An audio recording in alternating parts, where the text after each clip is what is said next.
Hello and welcome to the Wise Why. Caroline is here, finally here, after the weeks of drama that I seem to be, having. And I'm thinking of getting a pass for A&E, so I think I've actually got my own parking space now. So thank you, Caroline, for joining me this morning. I met Caroline about a year ago, and the first time I met her, her energy shone, and her honesty was just, well, it was refreshing. And I have never been more blessed to have been in that room at that moment in time. So anyway, the Wise Way is not about me. It is about my guest. So Caroline, please take the floor.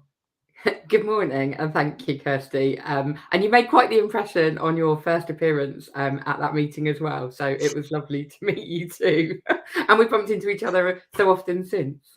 So yeah.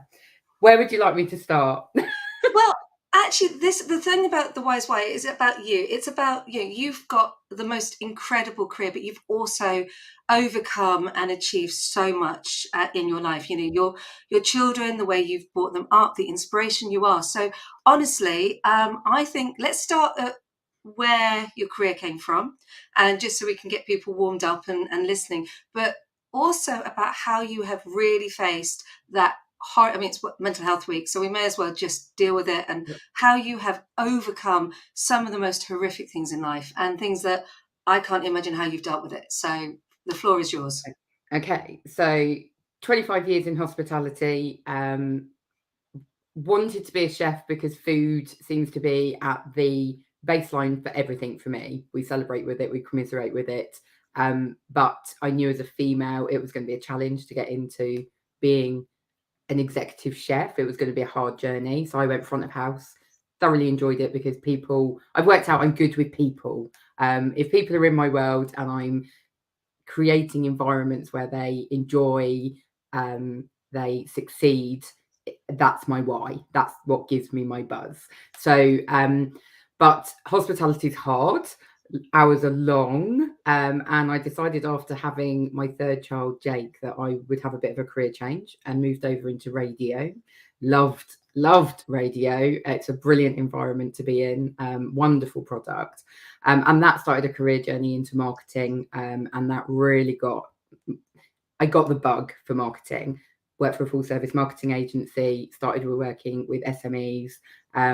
Then for my sins went back into hospitality, but in a marketing role. Thoroughly enjoyed that. Decided that involving myself in big projects and business turnarounds really did give me my kick. I like to get up every day and have a win, end every day with I achieved something. And the bigger the project, you know, the bigger the challenge, the bigger the excitement and the enjoyment when it was delivered. And I have to deliver things. If I set a target, I have to get it done. So it's the driver. So I've done some really big projects, and then came back into radio after lockdown. I don't know whether I had a little wiggy sixth sense because I resigned from hospitality literally 5 days before pandemic hit and we got locked down. Came back into the world of radio and marketing, and then earlier on this year decided to finally go out on my own and launch Forthborn and do it for myself instead of doing it for everybody else. And touch wood, I think there's some wood in here somewhere. It's going really, really well. I think when you talk about overcoming adversity and the challenges of life, and certainly mental health week this week, yes, I lost my husband 10 years ago. I was living the dream. I had the gorgeous husband, my soulmate, 3 beautiful children, a house, 2 cars on the driveway, a holidays, you know, abroad every year, working a job because I was the career girl. He supported me driving my career. And overnight it changed with him getting ill and being terminally ill and losing him in 13 weeks. So it was a very quick and traumatic journey. It changes your whole perception of life and the world and people because you see very different behaviors in people when you have somebody who's terminally ill in your life. But for me, I have to take something from every journey that we're on. We had And we are very lucky to have phenomenal family and friends around us.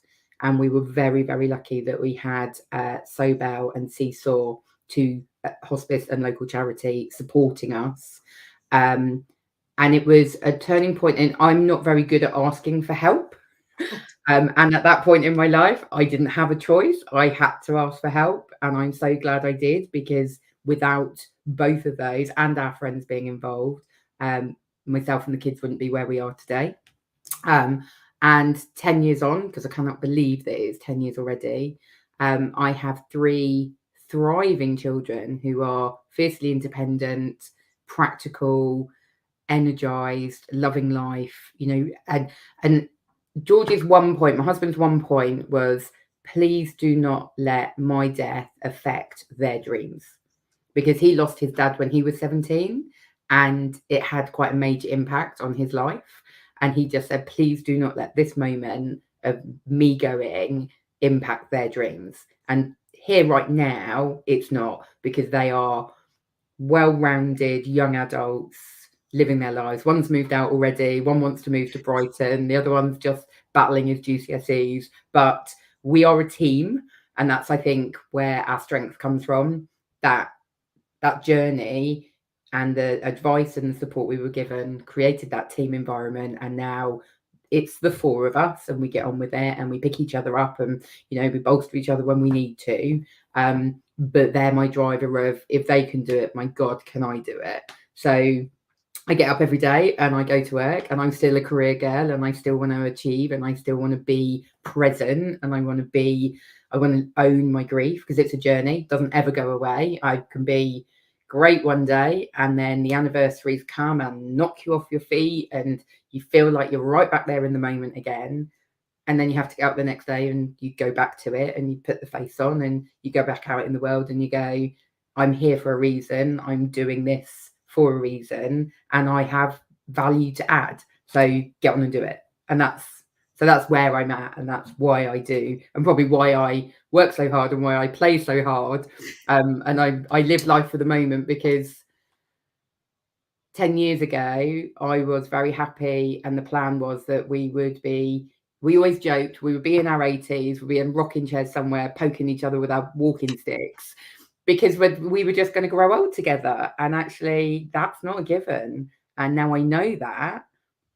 I'm not waiting. I live for the moment. I live in the moment, and I want to achieve it all now and experiencing it all now, because actually the journey's not a given. So I can be probably a bit intense, and people probably go, oh my God, she's a bit, oh, but I don't judge anybody for judging me that way, because if they haven't been on that journey, they wouldn't know. So, and I think probably when we caught up before, I explained the difference between being quite judgmental as a young adult, of people kind of me going, oh, look at me, I'm achieving. If you work hard, then you get the success and you get to do all the enjoyment stuff. But not everybody's journey is the same. And I can remember stood at Tesco's probably about 4 or 5 years ago now, and there was this poor lady having an absolute meltdown at the till, and people around that were queuing were being really judgmental of, oh, what's she doing? Oh, get that sorted, or why are you behaving that way? And my response was so different of, I have no idea what's going on in your world right now, but for you to be behaving like that towards another human being and in public, that something's probably not right. And rather than tutting and going, oh, you're causing a fuss and oh, you're holding up the line, just went over and went, is there anything we can help with? Just, you're clearly in distress. It's not the person behind the till's fault. It's probably wise not to be shouting at them, but can we help in any way? And that's probably the biggest turning point for me, because actually don't judge anymore. I look at every situation and just go, yeah, the behaviour's a bit off. Probably something going on behind the scenes that you're not aware of. So just give them some space, or give them a hand, even, see if you can help in some way. So I love that. And as we've talked off air, you know some of my journey, and it's not always been pretty. And what you see on social media isn't always what's yeah, actually going on underneath the surface. yeah, And what happened with me was I went the other way with the drama, the trauma that I went through, it's 20 years ago now, but that trauma made me too self-reliant. So what happened 2 weeks ago, where I actually had to ask for help, and you were part of that support network, that was a real turning point for me, actually having to say, help. I had to get somebody to take my child to school and pick my child up, and I had to have her do a sleepover, her first ever sleepover, and actually having that support network was incredible. And I have been that woman, what people see, how nice, nicely made up, look like I stepped out of the salon, as you said. But I have been that woman in Tesco's. I have been that person who has absolutely fallen to pieces and just couldn't cope anymore. And that resilience that I learned from being that woman in Tesco's, hopefully it wasn't me at that point, but you never know. You never know. And I have to say, I've been that woman in Tesco's as well, just being so consumed, and grief takes you kind of in the early days, and for no reason at all, just tears would come and just be inconsolable. And I've been that person trying to pay for my shopping to get out the shop, because I could feel myself going and not getting out the shop in time, and just walking in public with tears streaming down your face, and people are they're looking at you going, what the hell is going on? Like, is she mad? But sometimes you can't help it. So, but I'm glad you reached out for help, because we can become very self-reliant, and I still know it is one of I can go too far with trying to be, self-reliant and independent, and I do it of the whole, I've got this, and then I go, oh, actually, no, don't quite have this. But I do have that trusted network now, and also they know the signs. I have people saying to me, oh, Caroline, your social media's gone really quiet. Everything okay? I'm like, yeah, it's fine. Talking about that, what was amazing was I just put one line up to postpone the show. The amount of people, and obviously we're lucky, we are in the same area, which is beautiful. You are 2 villages away from me, and we have a network of, and this is the power of networking. Let's look at this for a second. I met you at a networking event. Since then, I've gone to other networking events. You're now heading up a networking group. And networking is not just about trying to promote your business. It is about support. And I'm seeing Sarah Southey on Thursday this week. Dr. Jenny Gordon, who's been on the show, reached out. And between the three, there are obviously my friends and the mums at school. But between all of you, I was immediately supported and held when I needed to be. And it's not something that people talk about in networking. They're always talking about going to networking and getting business, but it's not about that, is it? No, not at all. I actually think that if you get networking right, you build yourself a force of support. And I have seen, and I've been networking 20 plus years, and I would say the support that I've seen within that room in certain groups that I'm in, the support massively outweighs actually the business that's generated, because that comes naturally from the support you have. But when you have, whether it's technical advice or emotional support, if you build the strength of relationship, it carries you so much further and longer. So that's the building blocks for me. Get the relationships right, get the support network right, and you'll thrive. So it's about being within a group where that support comes naturally, and that's about bringing the right people together that have a similar values, a similar ethos to approach to life and business, because it's people by people first at the end of the day. So and not everybody naturally is designed to get on with each other, but connect yourself with people where you do have similar values and similar ethos and genuine. I think the people are authentic and genuine, and therefore it all comes naturally. And that's where the real value is, because actually once you've got that, they organically go and find business for you, and the referrals happen so much more naturally. They're not forced. It's because it's coming from a really genuine place. They know you as a person, and they genuinely want to support you as a person in life and business. So Yeah. I mean, I've been in the particular one that we're talking about, which is Open Doors. I've been in it for 8 years and in 4 different groups. So and there are people that I know I can literally pick the phone up to. If it is hitting the wall, I know I've got a plethora of people that I can just go, help. Like, whether it's legal, whether it's accounting, whether it's investments, whether it's just, I've got an IT problem, damn it, can you help me out? Whatever it might be. I've done it before with my car broke down. It was like, there's somebody in the network that I know and actually from a networking group that I was in Henley, the guy that still maintains my car for me, he doesn't cover this area, but he will come out and he MATs and services my car when I had a puncture.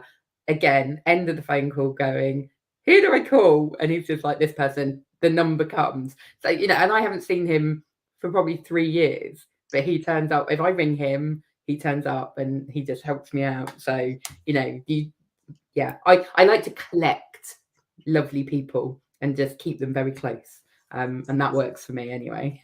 Brilliant. So yesterday, this is interesting because I've been in Oxfordshire for a long time, but I never reached, I've only been in business on my own. So I was in business as an actor for years, promoting self-promotion. Then I went into the corporate world. And then suddenly 3 years ago, but really 2 years ago, I found myself in this new world of being a business owner and lonely. So I want to touch on loneliness in a minute.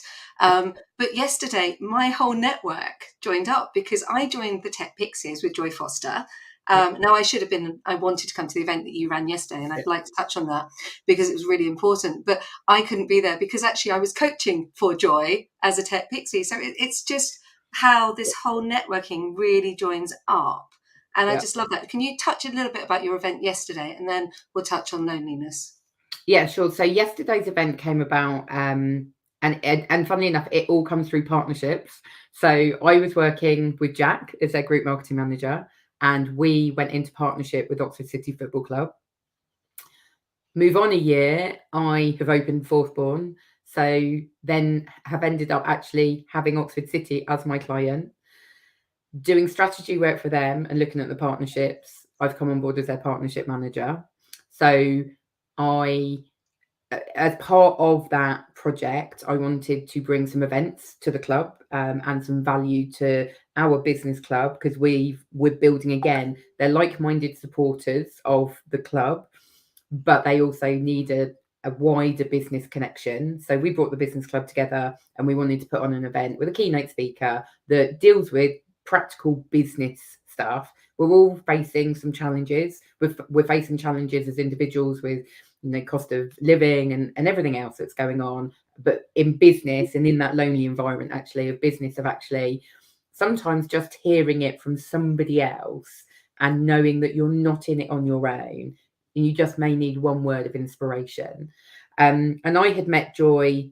I had gone to Howard's Women in Business networking event and seen Joy speak. Completely inspired by chatting to her. Joy had actually been in touch with Jack recently. So I took the opportunity to say, do you know what, Joy? It's been lovely talking to you. You brought back all of that feeling that I had when I walked out of the room when I heard you speaking. I'm doing this speaker event. How about you and Tim come and do a talk for me at Oxford City? And she was like, yeah, and we're in football now as well. So there was so many crossovers.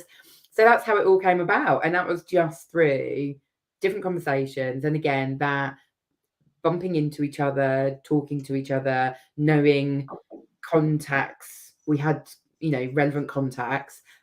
So yeah, we had a wonderful lunch yesterday.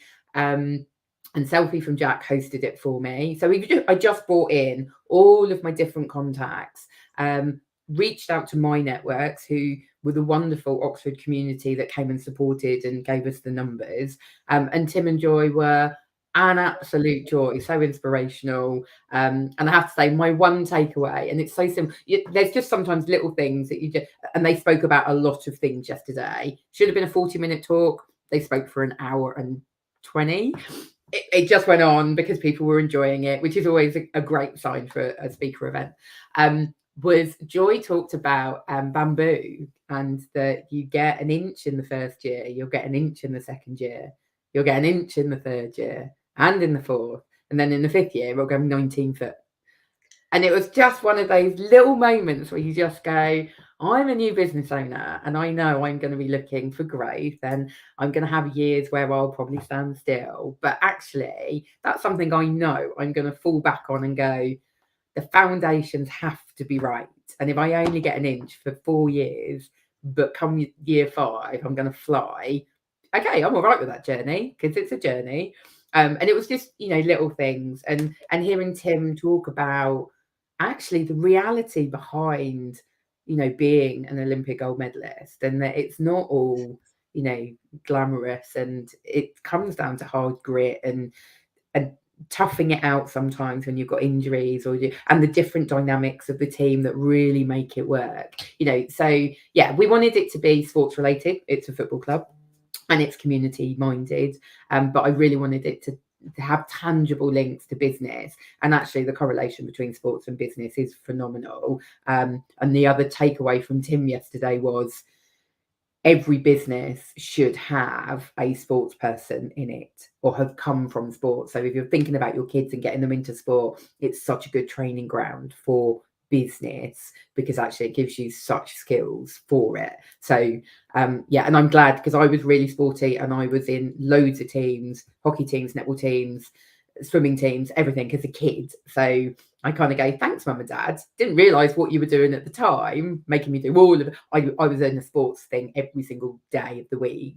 Didn't really get the relevance then. Absolutely reaping the benefits now. So thanks, mum and dad, if you're watching. I love it. I'm going to add in that if it's not sports and you've got a dance child, then definitely dance, because it's the same principle. Yeah. She says, sitting here waiting for, yeah. You should see me walking right now. Gosh, I look beautiful, because I was a dancer, and that dancing, and how Adam Cooper is still going. Go out there, Adam. I'm so impressed. I trained with Adam, but Cool. that dancing training where you learn to be in the corps de ballet, you learn to dance the same, you learn to pull. And I was in the chorus of 42nd Street, and we learned to that tap step at the same time on the same beat, and we had to pull together. And if somebody fell, you picked them up and you moved them on. So I'm going to also say that performers, absolutely, it gives you a foundation for business and teamwork that is second to none. It really is. It's powerful. My So dancing was never on the stage, but I did ballroom dancing. It's great for posture. And it's good for rhythm that you can still pick up later on when you haven't done it for a few years. well, there was a point where I danced on tables, but it certainly wasn't when I was, and unfortunately I want to say I danced on tables when I was slightly inebriated, but I wasn't. I was sober, and I danced on a table in the Port of Leith. In fact, the bar, the Port of Leith in Edinburgh, stone cold sober. Wow. Did you get it on video, or was that not a thing at the time? No, and just remind me when we go out for a drink, I will behave myself. So you won't have any holding back from me, just saying, for going out and dancing. Damn. Your encouragement. We'll have to get Sarah on there as well. I want to ask you who's inspired you. I know your family, but I would like to know who has inspired you along your way. Oh gosh, lots of people. The one that instantly comes to mind, there's two people. One is Laurent. He was my manager when I was at Phyllis Court. I joined and he had just moved over from France. His English was very broken, and he didn't my first real proper job interview. And at the end of the interview, he said, I don't want to offer you that waitress job. And I was like, oh, what? And he went, I can see more in you. I want to offer you a general assistance job. It's sort of our management program. I want to bring you in. I can see a lot of potential in you. And I worked for him for 12 years. And he was my mentor, my inspiration. His values and his respect and his genuine ability to see something in people has inspired me to be that manager. Now, not everybody liked him because he was tough. He had rules and he had high expectations, but gosh, did he drive you. And we're still in touch today, and we've ended up the kids have all grown up together. You know, I know his children, and he knows mine, and we went to France for a colleague's wedding a couple of years ago, and you know, so he's one of those characters in life that you just kind of go, everybody should have a Laurent in their life, because he's amazing. The other person is a lady called Karen. She owned the design agency that I joined, and I think probably because I saw the best human attributes in a person, because I worked for her when I had George's diagnosis and I lost him, and she just took all of the stress away in the chaos that was happening on the day that we were told that was it. He was within days, and then gave me the ability to step back from work. And when I went part-time, I gave up the commission, I gave up the car, I gave up, and she was like, but I don't want to lose you out of the business. I want to keep supporting you, go part-time, just do what you can. And then a year later, we had a chat and went, where are you now? How do you feel? Do you want to build back up? And I did. And I think if I hadn't had that in my life at the time, things would be very different, because actually you have to take the compassion and humility of other people. And she was just amazing. You know, she literally had my sister-in-law who couldn't get on a plane. She just paid for her flight and got her over, and we sorted it out when the life insurance came in. But people that genuinely would just go, I'll just do that for you. And I'm like, I'm just an employee for you. But for her, more than an employee, she wanted to do the right thing as a human being. And again, they have a beautiful family, and she's somebody that I know that will just catch up, but one of those people that you may not see for a while, and when you do, you just pick up where you left off. So big inspiring kind of celebrities and stuff, I don't know, it's probably quite topical, because I'm not really impressed by celebrity, or it's not. I kind of go, that's really good for you, but gosh, it comes with such compromise. I read and follow a number of influencers, but I wouldn't say that they inspire me every day. I kind of watch with interest, because I'm intrigued by them, maybe not inspired by them, but definitely intrigued by them. The person that I think, because she's been stable and it's very topical, if there is ever a person that would inspire you, and I think my family values are the same, because she reminds me of my nan and granddad, and I was very close with my nan and granddad, would be the Queen. Somebody who has that force of commitment and absolutely lives and breathes by it.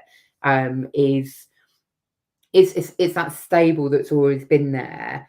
And I know that I've been brought up with very, very similar values from both sets of grandparents. And I was very lucky that I'm in my 40s and I only lost my grandparents in my 40s. So to have grandparents that old, I mean, my great aunt was 101, so I think I'm going to be around for a while. My nan was 96, so yeah, I've got some innings to go yet.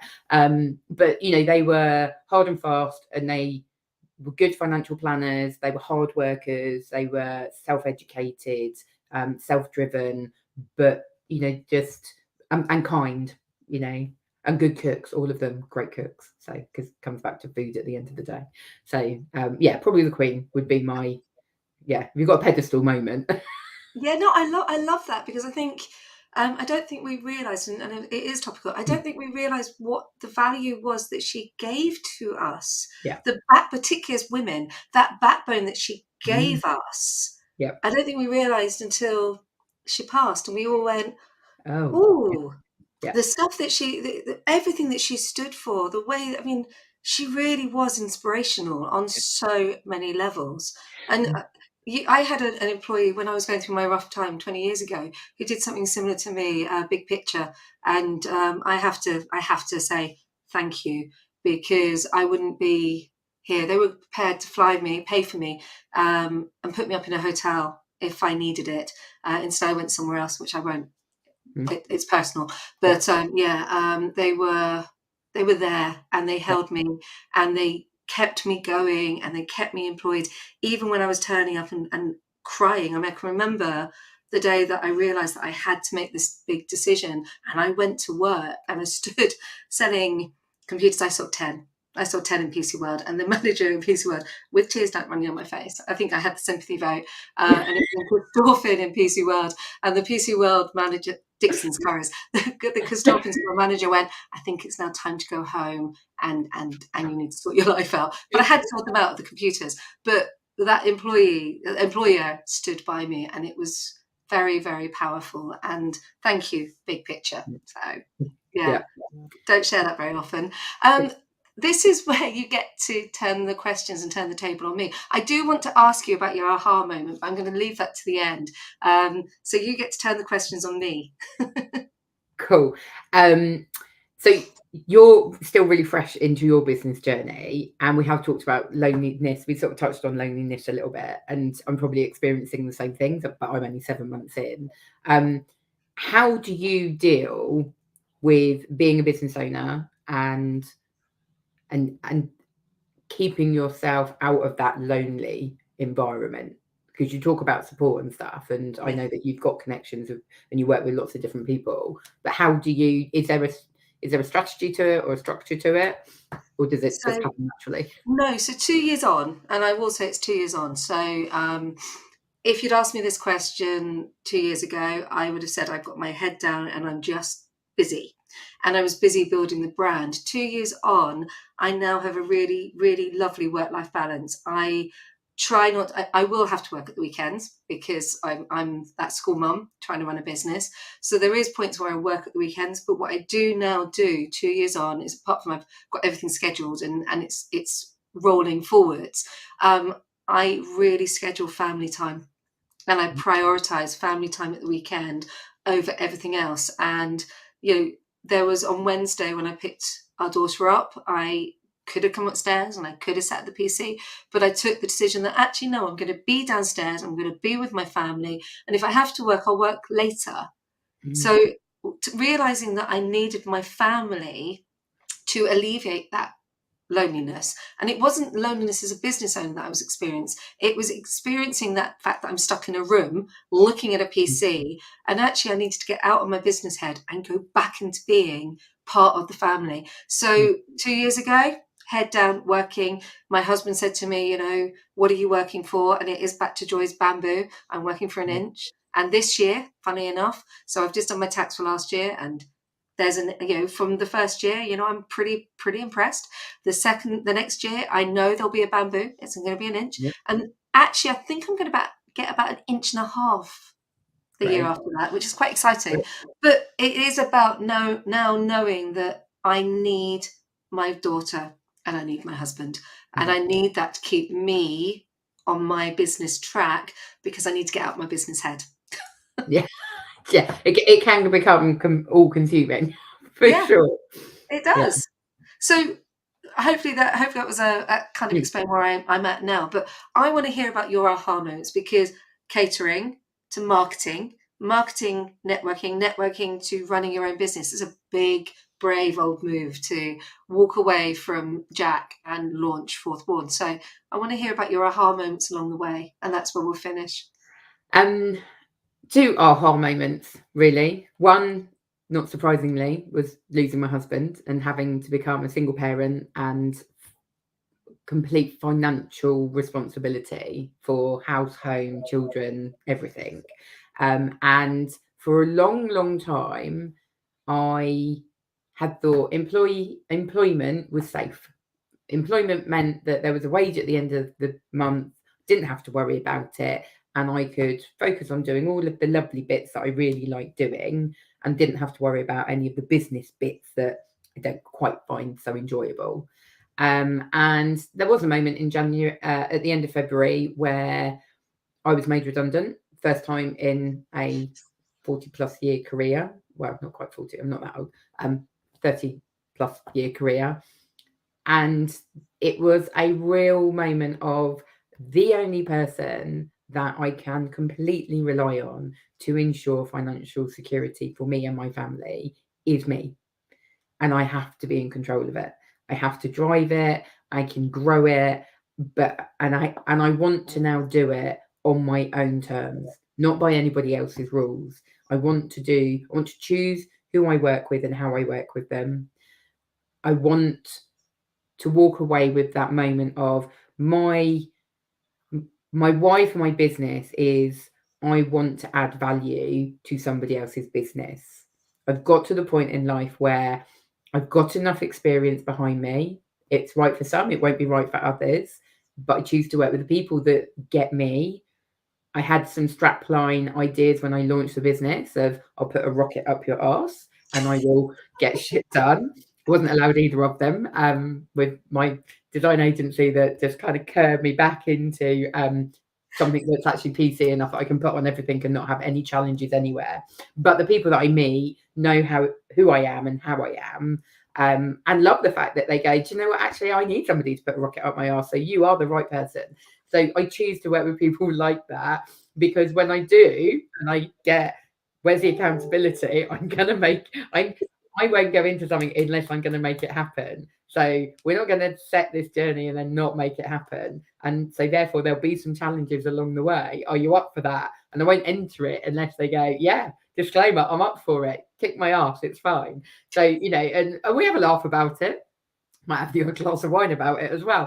But they're the people that I want to work with. But there's a new business that I've recently just started working with, and their little moment, which brings me back to my aha moment, is, my God, why didn't we think of that? Like, so simple. Why didn't we think to it? And it's like, because you're so close to your business, and I can bring perspective with experience, and therefore we can get that journey moving, and we can work smarter rather than harder. And I get to own that value and say that's paying my bills at home because I go to work every day and I make a difference, and that's the feel good factor for me. So yeah, so my whole moment is had to be financially independent, didn't have a choice about it. And then from a work perspective, the business was the only way that I was going to absolutely ensure that it's completely under my control. And don't get me wrong, first thing I did was got myself a very good accountant, then got myself an IT support because not very good at accounts, not very good at IT and tech. And yeah, have just surrounded myself with support partners that keep propping me up, and so I keep moving forward in my journey. But completely back to my network and the relationships that I now rely on to keep this working. So I genuinely love it, and I knew that would be a lovely way to end. We're not getting, for some reason, I'm not getting the comments through. So there will be some comments on LinkedIn. I think I'm only getting a few through, but we've got one from Caroline. I think something's gone on the stream, but we've got one from Paula, which says, I completely resonate with you, Caroline. I know why, and I'll explain off screen why that would resonate importantly with Paula. She's an amazing lady. So thank you for joining us this morning, Paula. Thank you, Caroline. I really appreciate that. it's been fun, as I knew it would be.